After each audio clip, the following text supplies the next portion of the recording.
ভবিষ্যৎ প্রজন্মের ঈমান এবং আকীদার প্রশ্ন। এই প্রশ্নে কাউকে একচুল পরিমাণ ছাড় দিতে আমরা প্রস্তুত নই।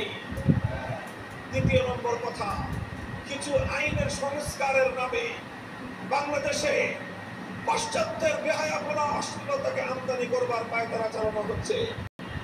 আন্তর্জাতিক মানবতা বিরোধী যে আইন, সেই আইনে সংস্কারের প্রস্তাব এনে ট্রান্সজেন্ডারের নামে সমকামিতা আমদানি করবার দুরভিসন্ধি চলছে।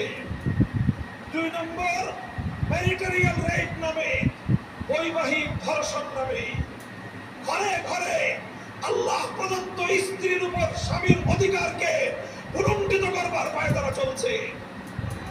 জোরপূর্বক গর্ভধারণকে মানবতা বিরোধী অপরাধ বলে আখ্যায়িত করে আল্লাহ রাব্বুল আলামিন প্রদত্ত স্বামী স্ত্রীর সোনার সংসারে স্বামীর কর্তৃত্বকে চ্যালেঞ্জ করে